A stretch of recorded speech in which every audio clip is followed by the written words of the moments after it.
Hulikam ang pagtangay ng isang lalaki sa gadget ng coffee shop sa Marikina na nagsisilbi nitong point of sales machine.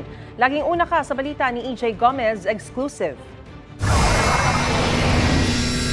Sa kuha ng CCTV sa isang coffee shop sa Barangay Santo Niño, Marikina City magtatanghali kahapon, kita ang isang babaeng staff na nakatalikod na tila may inaayos. Maya-maya, isang lalaking nakasuot ng bonnet ang pumasok sa tindahan. Sa isa pang anggulo, kita ang paglapit ng lalaki sa counter na para bang o-order. Nang biglang, kinuha ng lalaki ang gadget na nakapatong sa counter ng coffee shop. Agad umalis ang lalaki na hindi agad napansin ng staff.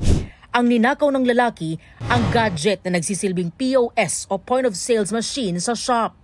Ayon sa may-ari ng coffee shop, aabot sa 15,000 piso ang halaga ng nanakaw na gadget. Yung staff po namin, may sinasalin po siya sa container na ginagamit po namin na paninda. Mabilis po yung nangyari. Kinuha niya po yung tablet ng marahan lang, then lumabas po siya ng dire-diretso. Tinago niya siya sa tagiliran niya.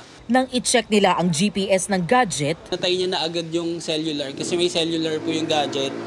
So kapag nakapatay po yun, hindi na po malolocate yung ano. Then mga ilang oras lang, no location found na po siya.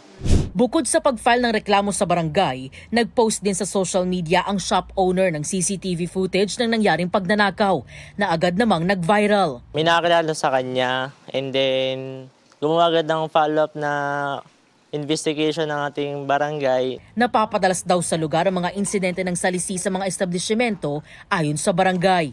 So dahil po sa nangyari, syempre naapektuhan po yung daily operations namin since hindi kami makapag-punch kung magmamanual na lang po kami, ganun po siya. Sana ibalik niya na lang po kasi talagang kailangan po namin siya sa business po namin. Nai-report na sa pulisya ang insidente. Patuloy naman ang pagtunton sa salarin. Itong unang balita. EJ Gomez para sa GMA Integrated News.